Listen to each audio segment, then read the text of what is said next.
परमेश्वर का वचन है, इसमें मेरा विश्वास है। ये परमेश्वर का वचन है, इसमें मेरा विश्वास है। ये परमेश्वर का वचन है, इसमें मेरा विश्वास है। आइए, मुझे समझ में ये नहीं आ रहा है कौन सी आयतें निकलवाएं, लेकिन क्योंकि आयतें बहुत सारी मैं बोलने वाला हूं, चलिए 2-3 से शुरुआत करते हैं। पहली उत्पत्ति 1 और 14। उत्पत्ति 1 और 14।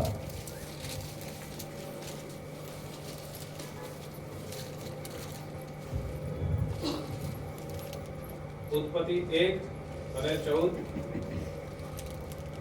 અને દેવે કહ્યું કે રાત ને દાડો જુદા કરવા સારું આકાશના અંતરિક્ષમાં જ્યોતિઓ થાવ અને તેઓ ચિહ્નો તથા ઋતુઓ તથા દિવસો તથા વર્ષોને અર્થે થાવ। भजन संहिता 19 और 1, Psalms 19 verse 1। Page number 496, 496। 19 અને પહેલી કલમ। આકાશો દેવનું ગૌરવ પ્રસિદ્ધ કરે છે અને અંતરિક્ષ તેના હાથનું કામ દર્શાવે છે। और एक बात पढ़ें, मत्ती 2 और 2।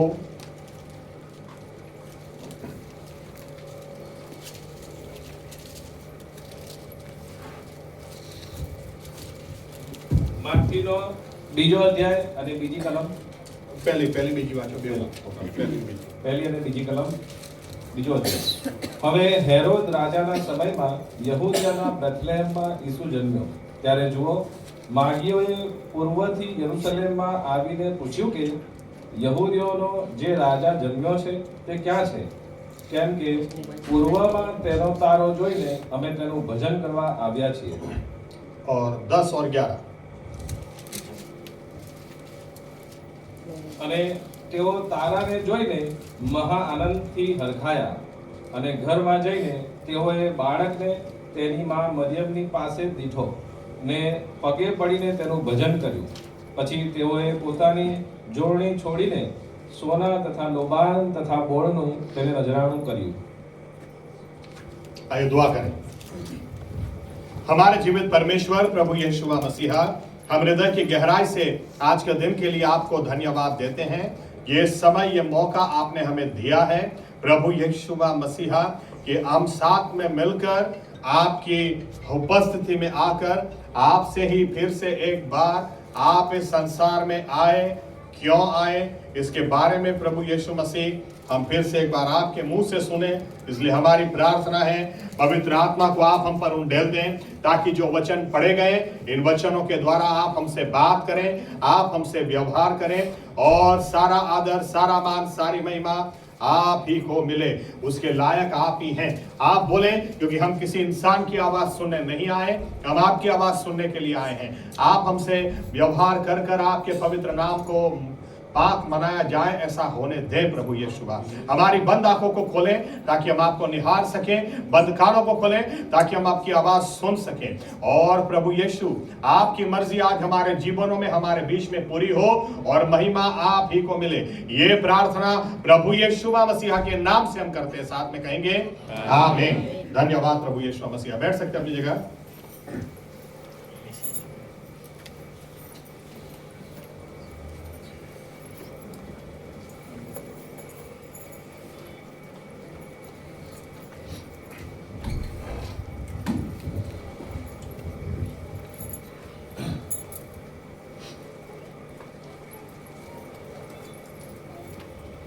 एक वीडियो काफी दिनों से घूम रहा है, काफी दिनों से तो नहीं घूम रहा है, 2 दिन से घूम रहा है शायद।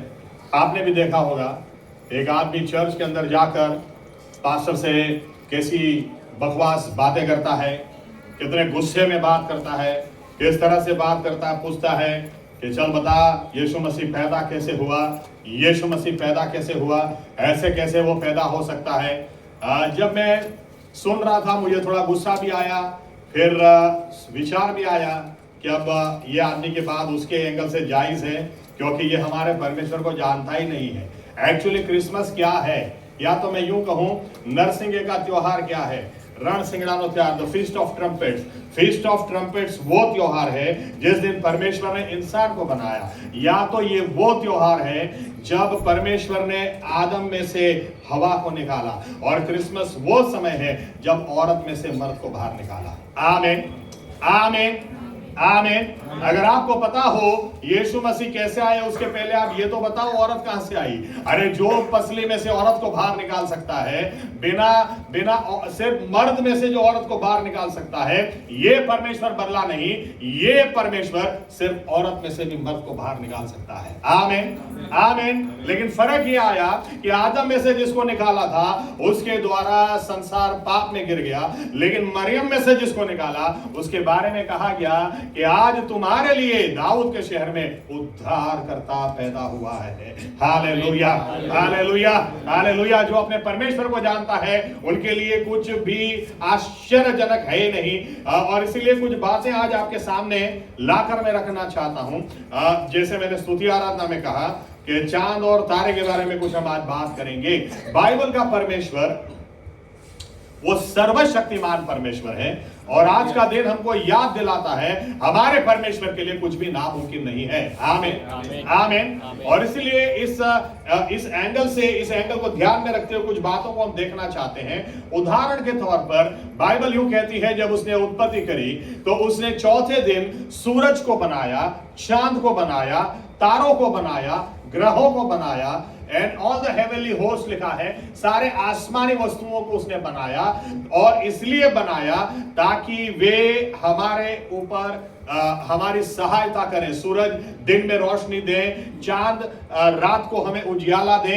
लेकिन उससे बढ़कर ऐसी बातें लिखी है, they were for times and seasons, यानी कि वो चिन्ह देने के लिए, कुछ बात हमसे करने के लिए, कुछ निशानी देने के लिए, कुछ अगुवाई देने के लिए परमेश्वर ने इनकी रचना करी है। आमीन। उदाहरण के तौर पर चांद से हमको पता चलता है एक फुल मून से दूसरे फुल मून, यानी एक शरद पूर्णिमा से दूसरी शरद पूर्णिमा एक महीना होता है।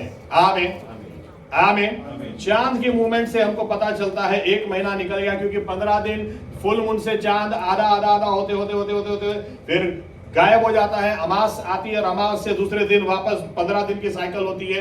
तो जब एक अमास से दूसरी अमास एक महीना, यानी बाइबल क्या बताती है, परमेश्वर ने जब इनको बनाया तो हमें निशानी देने के लिए, गिनती में मदद करने के लिए, कुछ बात करने के लिए। और इसीलिए हम बाइबल में देखते हैं कितनी सारी जगह परमेश्वर ने आसमानी वस्तुओं का इस्तेमाल किया है। उदाहरण के तौर पर जब नूह की बाढ़ खत्म हुई और नूह और उसका परिवार बाहर आया, तब परमेश्वर ने क्या कहा, क्या किया, परमेश्वर ने नूह से वाचा बांधी, और वाचा बांधते हुए परमेश्वर ने मेघ धनुष निशानी के स्वरूप में ठहराया, रेनबो निशानी के स्वरूप में ठहराया कि ये मेरी और तेरी बीच में जो वाचा हुई उसकी निशानी है। लेकिन मेघ धनुष बिना सूरज के हो नहीं सकता।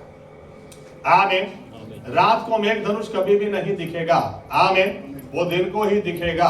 यानी परमेश्वर ने जब नूह से वाचा बांधी तो उस वाचा में भी परमेश्वर ने सूरज का इस्तेमाल किया। अगर आप आगे बढ़ेंगे तो बाइबल हमें यूं कि इसलिए आज भी सूरज के ऑपोजिट साइड आपको मेघ धनुष जब भी दिखेगा। वैसे आजकल तो कुछ डिफरेंट भी होता है, बीच में दो मेघ धनुष हुए थे, अगर आपने शायद देखा हो, लास्ट ईयर आई थिंक या उसके लास्ट ईयर 2 मेघ धनुष। परमेश्वर डबल निशानी दे रहे, मैं भुला नहीं हूं।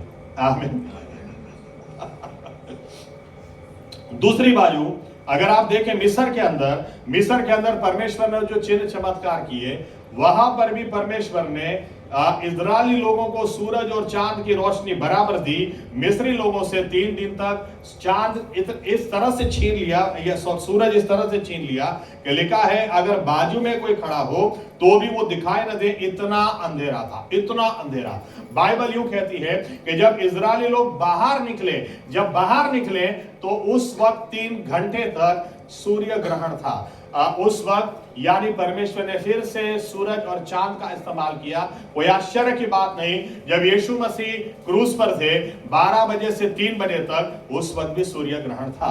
वहां पर भी परमेश्वर ने सूरज और चांद का इस्तेमाल किया। उतना ही नहीं, बाइबल हमें यूं कहती है कि जब अपने सामर्थ को दिखाना था तो यही परमेश्वर ने यहोशुआ ने किसी और से नहीं, आमोरियों के सामने जब वो लड़ाई कर रहा था तो सूरज से उसने कहा कि तुम थम जाओ, और चांद से उसने कहा तुम भी थम जाओ। और बाइबल हमें यूं कहती है, एक दिन ऑलमोस्ट एक दिन तक ना दिन हुआ ना रात हुई, ना दिन रात चेंज हुआ, वहीं के वहीं पे वे लगे रहे। वहां पर भी सूरज और चांद को हम देखते हैं। उतना ही नहीं, बाइबल यूं कहती है कि जब एस्किया ने पूछा, यशाया ने एस्किया से कहा तू मर जाएगा 15 दिन के अंदर, थोड़े दिन के अंदर तू अपने आप को तैयार कर। तो एस्किया ने कहा कि प्रभु 1 महीने के अंदर ऐसे कैसे मैं मर जाऊं, मैं तेरा सेवक हूं, मैं तेरा दास हूं। उसने प्रार्थना करी। बाहरी यशाया को परमेश्वर ने बोला वापस तू जा। और जब वो वापस अंदर आया, जब वापस आया, परमेश्वर ने उसे कहा कि एस्किया से कह दे कि वो मरेगा नहीं लेकिन वो जिएगा। जब एस्किया ने पूछा कि इसकी क्या निशानी तुम मुझे देते हो, तो यशाया ने पूछा तुम्हें क्या निशानी चाहिए, तो बोलता है कि अगर जो परछाई है वो आगे चली जाए तो वो तो बड़ा चमत्कार नहीं है, लेकिन अगर परछाई पीछे आए, यानी अगर सूरज को पीछे खींचा जाए, तो मैं मानूंगा कि सही में परमेश्वर मुझे 15 साल और दिए हैं। तो यशाया ने कह दिया, यशाया ने यूं नहीं बोला बेटो बा वो तो तत्व से, लेकिन जो अपने परमेश्वर को जानता है उसको पता है परमेश्वर, अगर तू सूरज को लेकर निशानी मांगता तो सूरज तो निशानी देने के लिए ही बनाया। आमीन। तो यशाया ने कहा जैसा तूने मांगा वैसा ही हो। और बाइबल बताती है कि परछाई पीछे गई। कुछ लोगों ने टाइम निकाला, अंदाजे से 20 मिनट समय पीछे गया। वहां पर भी परमेश्वर ने एस्किया को खातरी देने के लिए या तो कॉन्फिडेंस देने के लिए कि मैंने तेरी प्रार्थना सुनी है, सूरज का इस्तेमाल किया, सूरज को वापस पीछे खींचा। आमीन। इतना ही नहीं, जब आखिरी दिनों की बात आती है तो बाइबल में आप पढ़ें योएल का 2 अध्याय 28 से आगे, यही आयत है जब पतरस इस्तेमाल करता है प्रेरितों के काम 2:19 और 20 में। वो क्या बोलता है कि जब प्रभु का आना होगा, जब उसके न्याय का दिन होगा, जब वो भयंकर दिन में वो क्या करेगा, लिखा है वो आसमान को हिलाएगा और वो पृथ्वी को हिलाएगा। उस वक्त सूरज वो अंधकार रूप हो जाएगा और चांद लहू स्वरूप हो जाएगा। तो परमेश्वर के आने के लिए भी जो निशानियां दी गई हैं उसमें भी सूरज और चांद का इस्तेमाल किया गया है। आमीन आमीन आमीन। यहां तक कि हमें कैसे पता कि जब लूसीफर को फेंक दिया गया तो उसके साथ तीसरे भाग के दूत भी स्वर्ग से निकाल दिए गए, क्योंकि प्रकाशित वाक्य એટલે કે प्रकटीकरण उसके अंदर दूतों के लिए जो शब्द का इस्तेमाल किया गया, तारों का उदाहरण वहां पर दिया गया है। और इसीलिए बाइबल यूं बताती है कि आसमान में से पता चलता है कि एक ड्रैगन को, एक सर्प को नीचे फेंका गया, वो तीसरे भाग के तारों को लेकर गिरा। यानी कि तारे भी हमारे लिए निशानी के स्वरूप में परमेश्वर ने दिए हैं। सूरज, चांद और तारे ये कुछ ना कुछ हमसे बात करते हैं। एक बहुत अच्छा कारण बाइबल में दिया है, क्या बात करते हैं, लिखा है भजन संहिता 19 और 1 में, आज भी अगर आप आसमान की ओर नजर लगाओ तो आज भी आसमान परमेश्वर की महिमा को दिखाता है। आज भी आसमान क्या बोलता है, ये परमेश्वर जिसने ये बनाया वो महिमावन परमेश्वर है। हालेलुया। आज भी अंतरिक्ष उसकी हस्तकला को दिखाता है और आसमान में आप नजर लगाओ तो ये उसकी महिमा को दिखाता है। कोई आश्चर्य की बात नहीं है कि बाइबल हमें यूं कहती है। ऐसे कितने सारे उदाहरण हैं। चलो एक आयत फिर भी दिखाता हूं कि हमें क्या नहीं करना। व्यवस्था विवरण, पुनर्नियम, ड्यूटरोनॉमी 4 और 19। व्यवस्था विवरण 4 और 19।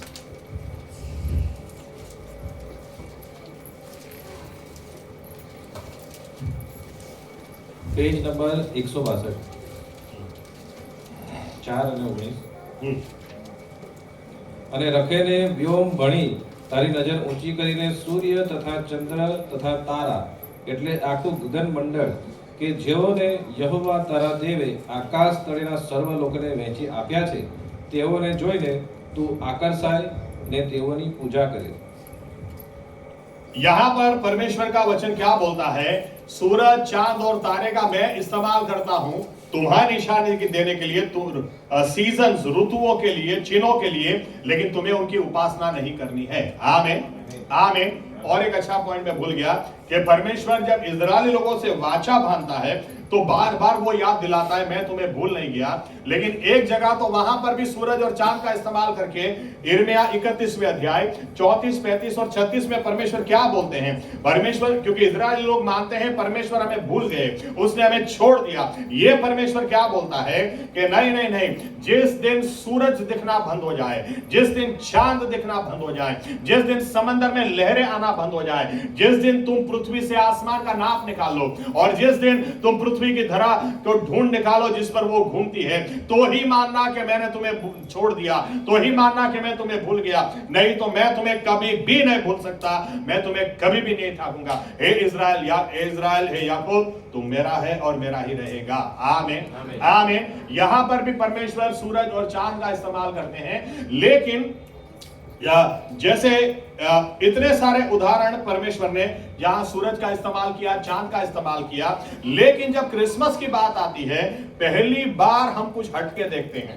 याद रखिए, मैंने कहा यीशु मसीह जब क्रूस पर थे तभी भी 3 घंटा सूर्य ग्रहण था, 12 बजे से 3 बजे तक. इसलिए लिखा है पृथ्वी अंधकारमय थी गेली, पृथ्वी में अंधेरा छा गया था. ओके, लेकिन जब यीशु मसीह के पैदा होने की बात आई तो बाइबल हमें यहां पर यूं बताती है कि तब मागियों ने आकर क्या पूछा कि यहूदियों का राजा किधर पैदा हुआ है, क्योंकि हमने उसका तारा देखा है.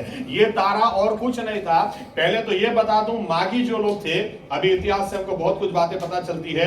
ये पहली बात तो ये कि ये मागी, वाइस मैन जिसको इंग्लिश में बोलते हैं, इसका मीनिंग होता एस्ट्रोलॉजर्स. लेकिन ये ट्रेडिशन हमको यूं बताती है कि 3 लोग थे. क्यों? क्योंकि 3 भेंटें चढ़ाई गई. लेकिन एक्चुअली हिस्ट्री हमें बताती है, अब बताती है कि ये ढेर सारे लोग आए थे. क्योंकि ये वाइज मैन ऐसे नहीं बोला जाता था, दे वर किंग मेकर्स. उस जमाने में उन्होंने जो बोल दिया कि आज के बाद ये राजा होगा तो वही राजा होगा. और इसलिए उनका आना. और तीसरी आयत में लिखा है, जब हेरोद ने यह सुना कि ये लोग पूछ रहे कि यहूदियों का राजा किधर पैदा हुआ, तो वो विचलित हो गया. लिखा है क्योंकि हेरोद इनको जानता था, उसको पता था कि ये सामान्य लोग नहीं है, ये बहुत ही प्रभावशाली लोग हैं. ये खुद अपनी आर्मीज लेकर घूमते थे. और इसीलिए इतिहास से हमको यूं भी पता चलता है कि जो सोना यीशु मसीह के आगे रखा गया था, वो कोई सोने की बुट्टी रखा तो भी सोना रखा, सोने का कंगन रखा तो भी सोना रखा, ऐसा नहीं था. इतिहास से पता चलता है किलो किलो में रखा था. एक राजा को शोभा दे इतना सोना था, इतना सोना कि जो राजा को शोभा देता है. यीशु मसीह पैदा होते पेशादार हो गए थे. बाप कारपेंटर था, लेकिन यीशु मसीह के चरणों में इतना सोना रख दिया क्या था. क्या जूइश हिस्ट्री हमको यूं बताती है कि यीशु मसीह ने वो अपने पास नहीं रखा. जब वे बड़े हुए तो उन्होंने पूरा अपने चाचा के परिवार को दे दिया. और उनके चाचा के परिवार ने ही जो कब्र खरीदी थी जिसके अंदर यीशु मसीह को रखा गया था, वो यीशु मसीह के चाचा का ही परिवार था, यूसुफ के भाई का परिवार था. और इतिहास हमको यूं बताती है वो कब्र यीशु मसीह के दिए सोने से ही खरीदी गई. यानी यीशु मसीह के सामने लाकर सोना रखा जाता है, वही सोना उनकी कब्र के खरीदने में भी काम में आएगा. ये परमेश्वर ही कर सकते हैं. आमीन, आमीन. एनीवे, ये लोग यहां पर आकर यूं बोलते हैं, ये वाइस मैन जो किंग मेकर्स थे, ये लोग आकर यूं बोलते हैं हमने उसका तारा देखा है. देखो, इतिहास अगर स्टडी करेंगे तो पहली बार ऐसा हुआ था कि परमेश्वर ने जुपिटर और सैटर्न, जुपिटर यानी गुरु और सैटर्न यानी शुक्र, इन दो ग्रहों का इस्तेमाल किया था। सूरज और चांद का बहुत बार इस्तेमाल किया, लेकिन अगर ज्यूइश हिस्ट्री में आप जाओगे तो जुपिटर यानी गुरु जो ग्रह है वो मल्कीसदेक की निशानी मानी जाती है, और सैटर्न शुक्र जो ग्रह है वो दाऊद के परिवार की निशानी मानी जाती है, किंग की निशानी मानी जाती है। और इसीलिए सैटर्न जो है वो उजियाला देने वाला ग्रह है, चमकता ग्रह है, और गुरु सबसे बड़ा ग्रह है। और इसीलिए इतिहास में ये लोग मानते थे, दानियल के समय जो कुछ पुस्तक लिखे गए उस पुस्तकों में लिखा गया था कि जिस दिन गुरु और शुक्र एक लाइन में आएंगे तो आप समझ लेना कि यहूदियों का राजा उस दिन पैदा हुआ है। और इसीलिए यहां पर एक साइड जब चरवाहे भेड़ों को चरा रहे हैं और बाइबल कहती है दूतों ने यहां पर आनंद करते हुए कहा, आनंद वैसे मेरा एक्सप्लेनेशन ऐसा रहता है, कल्पना मेरी ऐसी रहती है, ये लोग आनंद स्वर्ग में कर रहे थे, लेकिन जब आप आनंद करते हो तो ठिकाना नहीं रहता है। आमीन। अगर आपको जब आनंद करने के लिए बोल दिया जाए कि इसके अंदर ही आपको आनंद करना है, अरे को आनंद के समय दाऊद को कपड़े का ठिकाना नहीं था, तो आनंद के समय में कोई लिमिट नहीं होती है। आमीन। आप लिमिट भान नहीं सकते हैं। अभी आप नाचने के लिए बोलोगे तो आधा घंटे का 1.5 घंटा किधर चला जाए पता ही नहीं चलेगा। बाइबल इसलिए मुझे लगता है ये लोग स्वर्ग में आनंद कर रहे थे, लेकिन आनंद करते करते करते करते कब नीचे उतर आए इनको पता ही नहीं चला। एकदम से देखा, अरे यार बाउंड्री से बाहर, कोई बात नहीं, रुको। और चरवाहों को आकर दूत बोलता है, आज तुम्हारे लिए दाऊद के शहर में उद्धारकर्ता पैदा हुआ है। लिखा है तुरंत ये वापस ऊपर चला जाता आनंद करने के लिए। लेकिन दूसरी बाजू यहां पर समाचार दूतों ने भेजा, लेकिन दूसरी बाजू मागियों को तारा दिखा। मागियों खगोल शास्त्री के एस्ट्रोलॉजर ये आसमान को स्टडी करते थे। इनको पता था ये परमेश्वर आसमान से बात करता है। इनको पता था कि परमेश्वर ने सूरज, चांद, तारे, ग्रहों को हमें कुछ बात करने के लिए, हमें कुछ अगुवाई देने के लिए। उदाहरण के तौर पर रात को, पहले के जमाने में लोग रात को ही मुसाफरी करते थे, क्योंकि चांद तारों के मूवमेंट को देखकर इनको पता चलता था कौन से एंगल जाना है। कंपास तो बाद में ढूंढा गया। आमीन। पहले यही कंपास था, क्योंकि आसमान उनको दिखाता था, बात करता था कि कौन सी दिशा में आपको जाना है, कौन सी दिशा में क्या आएगा। जहाज भी रात को इसी तरह से पहले के जमाने में चलते थे। तो इनको वहां पर दूतों ने संदेश दिया, यहां पर इनको तारा दिखा, और ये तारा और कोई नहीं था, जुपिटर यानी मल्कीसदेक पुराने नियम में घर जाके पढ़ना, उत्पत्ति 14 में इसके बारे में लिखा है। और इजरायली लोग राह देख रहे थे कि एक दिन हमारा मसीहा आएगा, लेकिन परमेश्वर ने निशानी दी। लिखा है पूर्व की ओर से आए। अब इसमें भी दो मान्यता है अलग अलग। कुछ लोग ऐसा मानते हैं कि पर्शिया से आए यानी ईरान से आए, लेकिन कुछ लोग ये भी मानते हैं कि ईरान से, इंडिया से और चाइना से आए। लेकिन देखने की खूबी ये है कि यहां से जब ये लोग आए तो आकर इन्होंने पहले ही कहा कि यहूदियों का राजा कहाँ है, क्योंकि उसका तारा हमने देखा है। जो परमेश्वर सूरज, चांद और तारों के द्वारा बात करता था, पहली बार उसने ग्रह के द्वारा बात की थी। पहली बार कुछ ऐसा हुआ था जो आज के पहले कभी हुआ ही नहीं था। पहली बार ऐसा हुआ था, जैसे मैंने कहा, ये तो हो चुका था कि एक मर्द से एक औरत को परमेश्वर ने बनाया था, लेकिन बिना मर्द की सहायता के एक औरत मर्द को जन्म दे, ये पहली बार हुआ था। और पहली बार हुआ था क्योंकि मसीहा आसमान और पृथ्वी को बनाने वाला परमेश्वर चलाया था। इसलिए बाइबल कहती है, इसलिए उसने निशानी के रूप में आज तक नहीं दी ऐसी निशानी गुरु और शुक्र। आप सोचें, साइंटिस्ट आपको बताएंगे गुरु और शुक्र आज तक एक लाइन में नहीं आए। वो दिन के बाद आज तक एक भी बार वो एक लाइन में नहीं आए। वो एक ही मौका था और मागियों को पता चल गया ये तो यहूदियों का राजा है, यहूदियों का राजा पैदा हुआ है। हालेलुया। और इसीलिए वो यीशु मसीह को ढूंढते ढूंढते आए। वो तारों की मूवमेंट के मुताबिक आए, और उतना ही नहीं, ये तारा कितना अलौकिक था कि बाइबल यूं कहती है यीशु मसीह के घर के ऊपर ही आकर रुका। आमीन। ताकि ये अंदर जा सके। मेरा पॉइंट क्या है? मेरा पॉइंट ये है कि परमेश्वर अगर उद्धार करता परमेश्वर वो आज भी आसमान और तारों को अपने काबू में रखने वाला परमेश्वर है। आमीन। वो सामर्थी परमेश्वर है। जब भी हम आसमान में नजर लगाए तो हमें याद आना चाहिए ये तो उसकी महिमा को दिखाता है, इसको कुछ भी नामुमकिन नहीं है, ये दुनिया को उलट पुलट कर सकता है, ये काफी है, इसके लिए कुछ भी असंभव नहीं है। ये आसमान आज भी उसकी महिमा को दिखाता है। आमीन। क्रिसमस के समय यही महिमा परमेश्वर ने दिखाई, तारे के स्वरूप में दिखाई। और हुआ क्या, जब ये लोग आए तो इनको पता था सिर्फ यहूदियों का राजा पैदा होगा ऐसा नहीं, इनको पता था कि ये राजा कौन सा है, ये राजा क्या करेगा, इसकी मिनिस्ट्री भी ये लोग जानते थे। और इसीलिए 3 बातों को देखकर हम बंद करेंगे। देखो 11 फिर से एक बार पढ़ो, और मत्ती 2 और 11।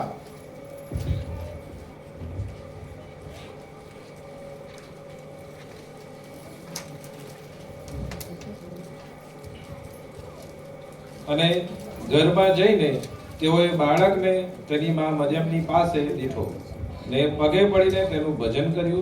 પછી તેઓએ પોતાની જોડણી છોડીને સોના તથા લોબાન તથા બોળનું તેને નજરાણું કર્યું. अब यहां पर लिखा है सिर्फ ऐसे ही नहीं गए, सबसे पहले तो ये लोग किंग मेकर थे, ये लोग की जवाबदारी, ये लोग को पता था कि जिसके ऊपर इन्होंने हाथ रख दिया या तो मुकुट रख दिया वो राजा हो जाता था।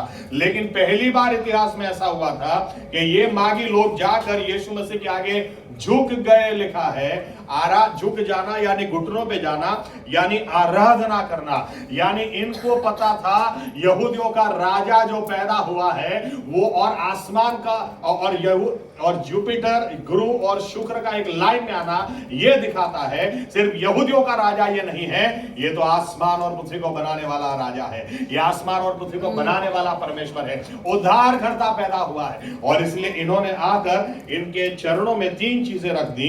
लिखा है सोना रखा, और हिंदी में क्या बोलेंगे, हिंदी में क्या है सिस्टर, किसी के पास हिंदी है? मूर और लोबान। ओके, सोना मूर लोबान। ओके, हमने सॉरी अभी हिंदी में गीत गाया था उसमें था ये सोना मूर और लोबान। अब बाइबल हमें यूं बताती है, सॉरी यहूदी इतिहास हमें यूं बताता है कि दानियल ने मरने से पहले, दानियल सबसे पहला मागी था और सबसे पहला वाइज मैन मागी दानियल था।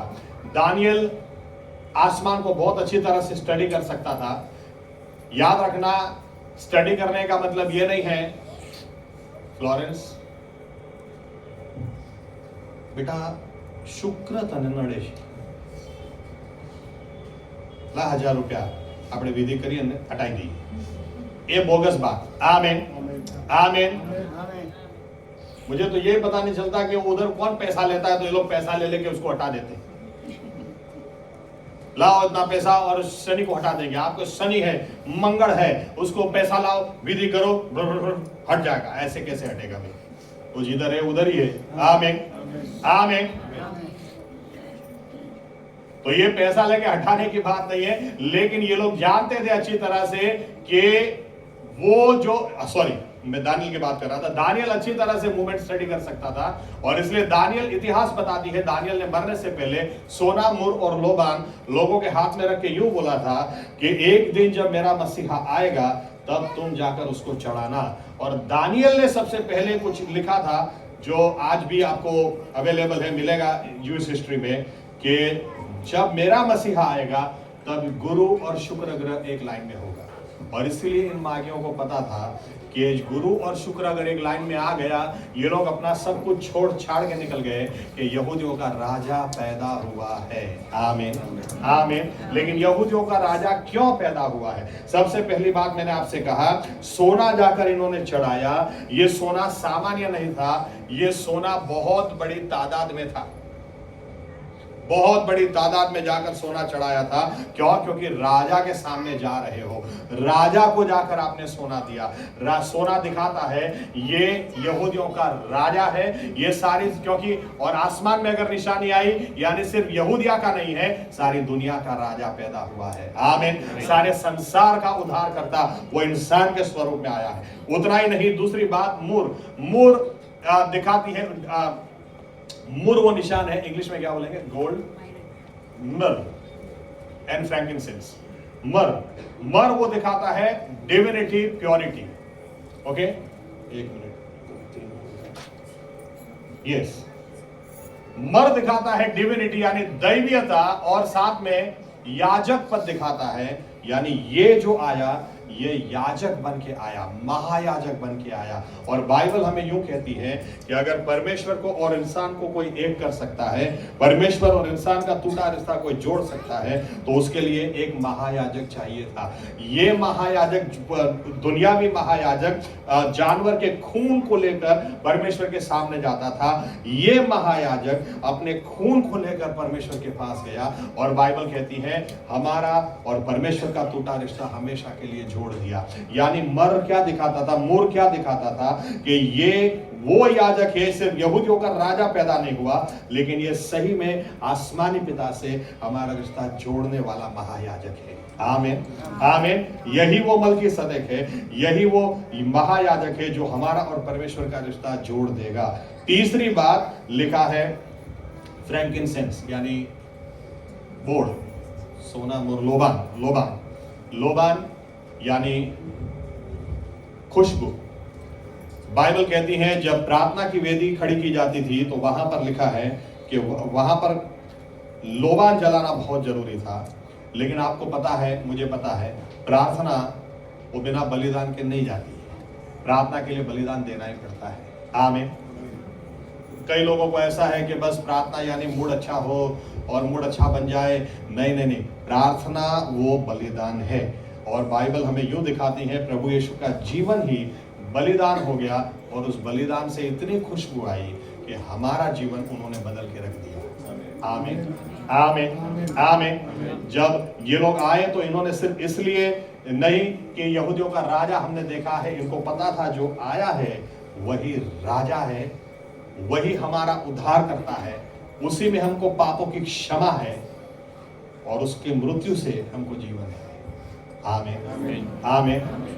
क्रिसमस हमको याद दिलाती है आसमान। आज मैंने बस आसमान का टॉपिक चुना इसलिए कि आसमान को भी आप देखो तो समझ में आता है ये परमेश्वर आज भी परमेश्वर है। आमीन, आमीन। वो सूरज के द्वारा, चांद के द्वारा भी बात करता है, तारों के द्वारा भी बात करता है, लेकिन ये दिन आया जब उसने ग्रहों के द्वारा हमसे बात की कि यहूदियों का राजा पैदा हुआ है। आमीन, आमीन। ये वो चीज हमको ये हमको क्रिसमस हमको ये याद दिलाती है कि उत्पत्ति के दिन परमेश्वर ने आदम से हवा को निकाला, लेकिन क्रिसमस के दिन मरियम से प्रभु यीशु को बाहर निकाला। और बाइबल यूं कहती है आज तुम्हारे लिए दाऊद के शहर में उद्धारकर्ता पैदा हुआ है। आमीन, आमीन, आमीन। और तुम्हारे लिए अगर उद्धारकर्ता पैदा हुआ, इन शॉर्ट अब तुमको नाच में कोई भी नहीं ले जा सकता, क्योंकि तुम्हारे लिए वो उद्धार के लिए आया है, तुम्हें उद्धार देने के लिए आया, तुम्हें क्षमा देने के लिए आया, तुम्हें अपना जीवन देकर तुम्हें आशीष का कारण बनाने के लिए आया। आमीन। आइए अपनी जगह खड़े हो जाए।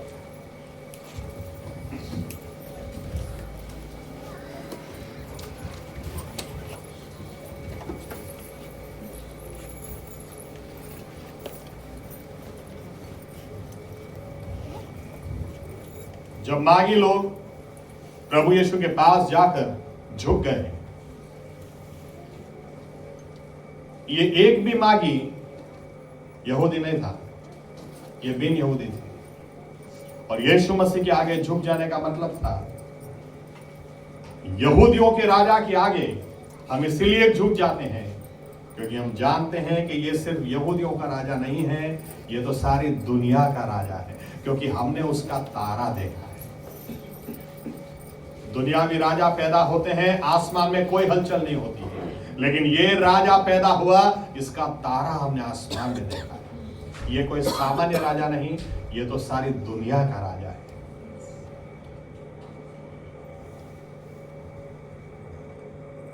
जब मिस्र से आप लोगों को बाहर ले गए, वहां पर सूरज चांद था। जब यीशु मसीह आप क्रूस पर थे, वहां भी सूरज और चांद था। जब आप वापस आओगे, तभी भी आपने कहा कि मैं भयंकर काम आसमान में और पृथ्वी में दिखाऊंगा। सूर्य अंधकार रूप हो जाएगा, चंद्र लहू रूप हो जाएगा, वहां भी चांद सूरज है। लेकिन जब आपके पैदा होने की बात आई, वहां पर आपने ग्रहों का इस्तेमाल किया। प्रभु यीशु आसमान में अगर आज हम नजर लगाएं, वो सूरज हो या चांद हो, वो तारे हो या ग्रह हो, सारा आसमान आज भी आपकी महिमा को दिखाता है और अंतरिक्ष आज भी आपकी हस्तकला को दिखाता है। ये हमारा परमेश्वर है और क्रिसमस हमें याद दिलाती है कि जब वो बच्चे के स्वरूप में आए तभी भी आसमान उन्हीं का था। आसमान में तभी भी उन्हीं की महिमा दिखती थी, आज भी उन्हीं की दिखती है। प्रभु यीशु मसीहा, आज के दिन हमारी प्रार्थना है कि प्रभु यीशु हमारे जीवन में आप आए, क्रिसमस आई, गुनाहों की माफी आई, नया जन्म आया, नई बातें आई, नई आशीषें आई, हमारे आंसू आपने पोंछ दिए, बहुत बहुत बड़े काम आपने हमारे जीवन में किए। लेकिन प्रभु यीशु मसीहा आज फिर से एक बार हम आसमान की ओर नजर लगाते हैं। हमारे जीवन में आज काफी जरूरियातें हैं, काफी कमी घटियां हैं, काफी अधूराइयां हैं, काफी बीमारियां हैं,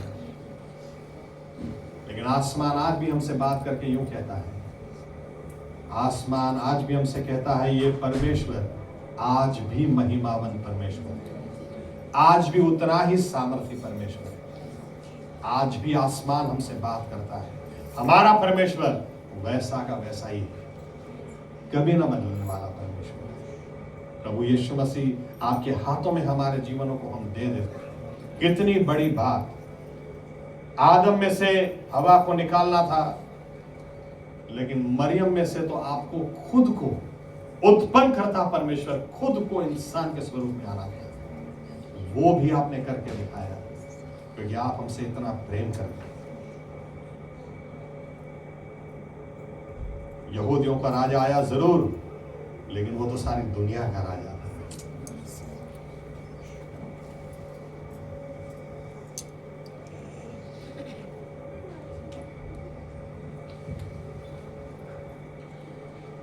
दूरी बड़ी थी पहले ईश्वर और आदमी में, दूरी बड़ी थी पहले ईश्वर और आदमी में, इस वास्ते कुछ नहीं था, कुछ भी तो जिंदगी में नजदीक आ गया है, गले से उसे लगा ले, आए हैं दिन खुशी के, आंसू बहाने वाले, धरती पे आज फैले आकाश के उजाले, आए हैं दिन खुशी के, आंसू बहाने वाले, धरती पे आज फैले।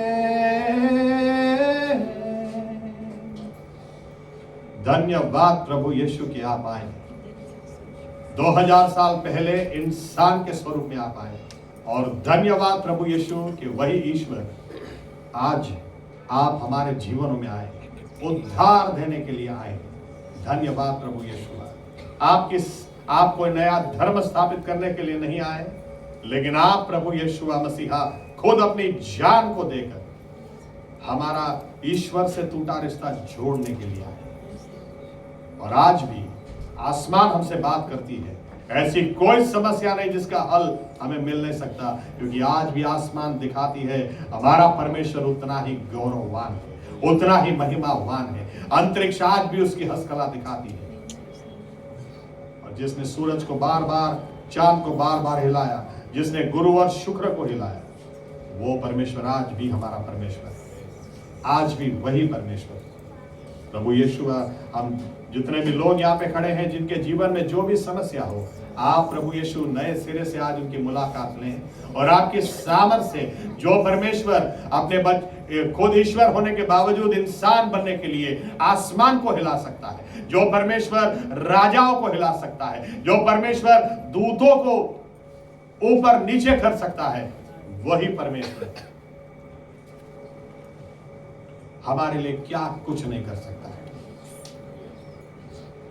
ये क्रिसमस का संदेश है प्रभु यीशु। इसलिए आज एक भी व्यक्ति यहां से खाली हाथ न जाए।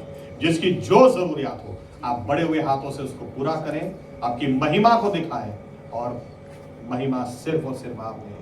ये प्रार्थना प्रभु यीशु मसीह के नाम से करते हैं, आमीन। ओ आकाश मारा हमारा बाप, તમારું નામ પવિત્ર બનાવો, તમારું રાજ્ય આવો, જેમ આકાશમાં તેમ આ પૃથ્વી પર તમારી ઈચ્છા પૂરી થાય। દિવસની અમારી રોટલી આજ તમે અમને આપો, અને જેમ અમે અમારા ઋણીઓને માફ કર્યા છે તેમ તમે અમારા ઋણો અમને માફ કરો। અમને પરીક્ષામાં ન લાવો, પણ બુરાઈથી અમારો છૂટકો કરો, કેમ કે રાજ્ય તથા પરાક્રમ તથા મહિમા સર્વકાળ સુધી તમારા છે, આમીન। હવે આપણા તારનાર પ્રભુ યેશુઆ મસીહ કે જેમણે આકાશને પણ હલાવી દીધું, માગ્યો પણ તેના કારણથી ઊંચા નીચા થઈ ગયા અને પોતાનું ઘર છોડીને ચાલી નીકળ્યા। એવા પરમેશ્વર પ્રભુ યેશુઆ મસીહાની કૃપા આપણા આત્માઓની કાળજી હમણાંથી સદા સર્વકાળ સુધી રાખશે, આમીન, આમીન। ધન્યવાદ प्रभु यीशु मसीह, धन्यवाद।